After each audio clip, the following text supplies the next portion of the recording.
Hi everybody, in this part of the module we're going to have a look at how we actually clean up our Excel data so that it's correct for uploading into our ArcGIS Online platform. So the first thing that a lot of people do when they download a data set, this one that I'm currently looking at is from the World Health Organization, and it's looking at a malaria data set. So to find this data, I simply went to the World Health Organization website, found the data set that I was interested in looking at, which in this case was malaria, and I simply just downloaded that data set from the World Health Organization website. Once I've got this Excel spreadsheet looking like this, there's a couple of things that are wrong with it. So if I was to try and upload this at the moment, the machine probably wouldn't like it very much. So as an example, a lot of students or, downloaded data sets love to have titles. In this case, it says Year 11 Geography Ecological Hazards Assessment Task. A good rule to remember when you're using data to upload into ArcGIS Online, if it can't be mapped, it shouldn't be on the spreadsheet. So what I mean by that is these titles right here, these are the column titles telling me what attribute is in each Excel column. That's very useful information. This cases of malaria in Africa, year 11 geography, this is not useful on a map. If I wanted to give my map this title, I can title it afterwards when I save it. It doesn't need to be on the Excel spreadsheet.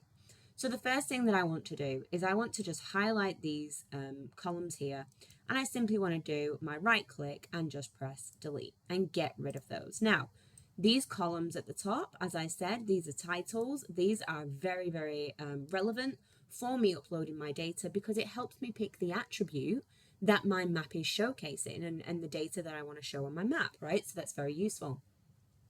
We can also see that this 2008-2009 data set is completely blank. So it won't hurt the system to upload it, but it's just another thing that probably you don't need. So I'm just going to highlight these and I'm simply going to right click again and delete, making my data set just a little bit nicer and neater. Now, a few other things that happens when you download a data set. Sometimes they have footnotes. So you can see here that this is United Republic of Tanzania, and there's got a footnote number 1. And then you can also see here, also recognized as Tanzania. Now, our system will absolutely recognize the United Republic of Tanzania because we have the latitude and longitude right here. So it is fine. But we just want to make sure that we take away that little footnote there because it's unnecessary and will actually end up confusing the system a little bit. I'm also going to delete the footnote that related to it as well because it's completely irrelevant. The other thing as well to mention is students normally put like their source or, a little bit of a bibliography or something on their documents to let you know where you got that information from. A website, a source, all that kind of information, that cannot be mapped. So again, we simply delete it. A few other points to point out, which since the system has been updated, it's got a lot better at recognizing this kind of thing. But just to be on the safe side, if you've got any blank areas like these ones here, it's best to just fill them in with a little bit of a 0 instead of a dash because the system normally has a bit of an issue with dashes in terms when it's not latitude and longitude. And the other thing to recognize as well is maybe just abbreviations. Now, again, in this case, we've got the latitude and longitude here, so this really isn't an issue. However, if you didn't have the latitude and longitude, sometimes you just need to make sure that you're actually writing the correct name, just to ensure that it actually gets mapped to the correct location. So this is just something to have a bit of a think of. In this case here, it can simply just be Congo. Now, this is quite an extreme example. You would normally not get a data set with this much wrong with it. Normally it would just be, removing the footnotes or making sure that all the data sets are, complete. This is an extreme example where everything was wrong with this data set, okay? So if you're having a hard time, just have a bit of a think. Like, if it can't be mapped, it shouldn't be on this spreadsheet, okay? The other thing as well is making sure your latitude and longitude are in 2 separate columns, because the ArcGIS Online system does read them individually, okay? So make sure that the latitude and longitude are in different columns, okay? I'm just going to delete this checklist here. And the last thing to mention is if you are using your own data set, please make sure that it is still in that CSV format that we require. So you would go File, you would go Save As, and you would just make sure that it is in, instead of a Excel workbook, we're going to drop it down to that CSV, comma delimited. That's the file that you need. If you forget that, when you try uploading it to ArcGIS Online, the system will remind you. However, once it's all been uploaded, we can now go to our ArcGIS Online platform, we can open a new map, we can now go to the Add button, and instead of going Browse Layers as we've done plenty of times before, we're going to go to that Add Layer from File option.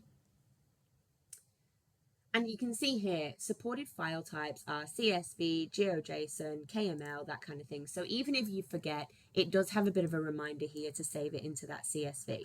Now, we're going to go onto our device. We're going to have a look at our cleaning data, go open. Okay, now from here, it's just following the steps that we did before to upload our own data. So we're going to create a hosted feature layer. It will always be that one as a default. You can select all the information that you want. So for example, I've got column 13 and 14 that have been added on the end. I didn't want those added on the end, so I'm simply just going to unclick them. I do not want them in my data set. I'm going to go next. It's found that there is a latitude and longitude in this data set, and it's saying, hey, do you want the latitude to be latitude and the longitude to be longitude? Well, of course we do, so we're going to go next. Last but not least, you want to give it a little bit of a name.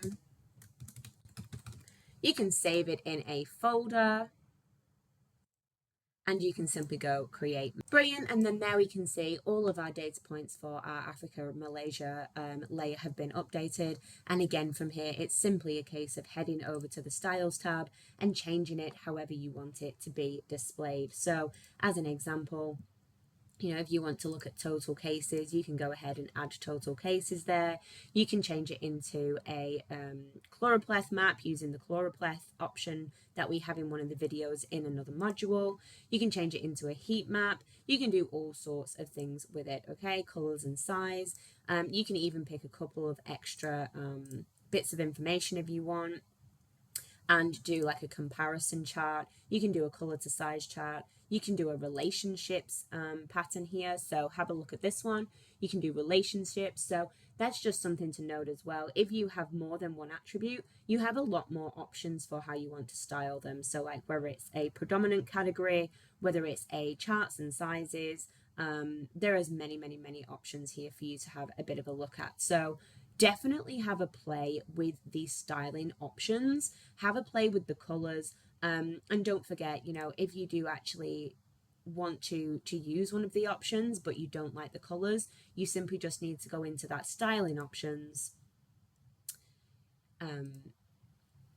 and you can simply click on the colors, change the colors. You know, you can change everything that you want to change about the map from here. So definitely have a play, have a bit of exploring. As I mentioned, there's so many different styles and ways that you can display your data, and it even does a lot of analysis functionalities for you now as well. So have a bit of a play with it, see how you go, and that's how you clean your data. Remember, if it can't be mapped, it shouldn't be on the spreadsheet.